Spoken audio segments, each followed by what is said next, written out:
So in this week's chapter, we discussed play, among other things. So I want to focus today on the stages of play because I know that a lot of you plan to work in the child care environment.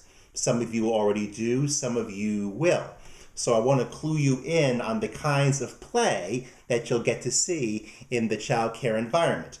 Now, there are 6 stages of play. I want to focus mainly on 4. But anyway, the first stage is unoccupied play. That's the kind of play where a child is involved actively in nothing in particular, just wandering around or standing in one place. The second stage is solitary play, and this is important. Solitary play, as you probably already gathered, is when a child engages in play alone. Now, there are 3 types of children who you will see engaging in solitary play. The first type is the new child, the one who is recently enrolled in your child care classroom. Doesn't know any of the kids and therefore may not feel comfortable interacting with any of them yet. So he or she chooses to play by himself or herself. The second type of child who engages in solitary play is the child who has a personality that is slow to warm up, fearful, and or anxious. So this is the child who just naturally plays around, regardless of the play environment. And then the third type of child who engages in solitary play may well be a child who usually socially interacts with other children, but at the moment simply chooses to play alone. But regardless of which type of child engages in solitary play, it is important to have certain areas in the classroom in which the child has the opportunity to play by himself or herself. The reading area is one of the best places in the preschool classroom to do that. The art area and manipulatives areas such as Legos. Those are also very good areas. Some classrooms have listening areas where they put on headphones and listen to a recording, and some classrooms have computer areas, which are by nature solitary. So, the third stage of play is onlooker play. And onlooker play, I don't want to get too much into it, but onlooker play is when the child is watching other children play. That's pretty much all they're doing. They're watching, they're observing, and they're getting information about the play that other children are engaged in. Now, the fourth stage of play, and this is the kind that I have most popularly seen in the early childhood classroom, is parallel play. And what occurs during parallel play is that you've got a particular play area. Let's say the Play-Doh table. And you've got Play-Doh set out, and you've got enough chairs so that several children can sit at the table at once. Now, during parallel play, children will sit near each other. They'll play with the same materials, and as long as there are enough materials to go around, they have no problem sharing the materials. But they are not speaking to each other. When they do speak, it's usually out loud to no one in particular. Now, I have a good example. One time when I was observing, I saw 2 children playing at the Play-Doh table. One child was making a dog out of Play-Doh. The second child was making a taco.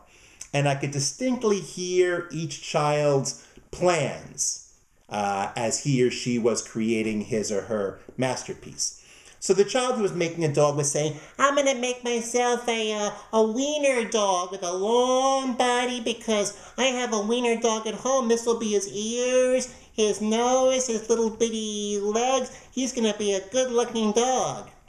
Meanwhile, the child making the taco is saying, ooh, this is going to be a good taco. I'm putting in lots of tomates, y frijoles, y cebollas. Beans, tomatoes, and onions. And this is going to be the yummiest taco in the whole world. And then the child who made the dog then said, ruff, ruff, ruff, ruff, ruff, ruff, ruff, ruff, ruff. This is my dog. Ruff, ruff, ruff. Ow! then the child who finished making the taco is saying, "Oh, this taco is so good. Yummy, yummy, yummy. I am a good cook." Parallel play. Now, the best way to allow opportunities for parallel play is to make sure you have a big enough play area so that the kids can coexist without fighting for space, and make sure that there are enough materials to go around. And even if the children aren't speaking to each other, that is perfectly okay. In time, they will. Now, the next stage of play is associative play. Now, before I define associative play, I want you to pause this video and I want you to cue up the video below. Yeah, there it is. I want you to cue up the video below as specified, and I want you to watch it until the end point that's also specified down there, and then I'm going to ask you a few questions. So at this point, pause the video. Okay? Did you watch the video? Did you? Don't lie to me. Okay, so you watched the kids in the pretend play area, and you noticed that they were playing house, so to speak.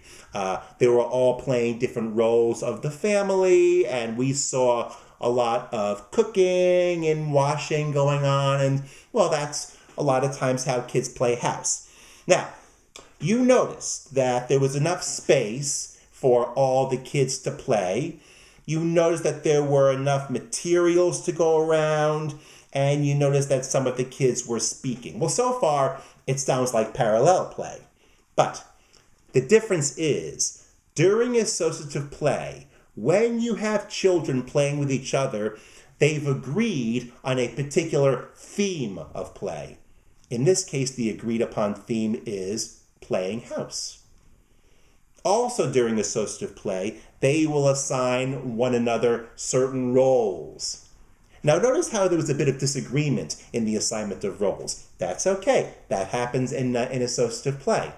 But notice how peacefully they were all able to coexist. This is something that indicates that during associative play, the kids are more socially interactive. In other words, they're actually talking to each other, kind of. And the kids are a bit more socially mature in general during associative play. And then the last stage of play, one which you may not see the kids engaging in very often, if at all, in the early childhood environment, is cooperative play. And cooperative play usually involves organized games that have been initiated by the children themselves. These are games that come with certain rules, and rules which the children pretty much abide by. Games like soccer and basketball and Foursquare and hopscotch and jump rope, the kinds of things that you're more likely to see in an elementary school play yard than you are in an early childhood environment. But you never know. You may see some kids engaging in cooperative play. So my advice to you, in summary, as a preschool teacher or a soon-to-be preschool teacher, is to set up your physical environment so children will have the opportunities to engage in whichever stage of play they feel comfortable engaging in.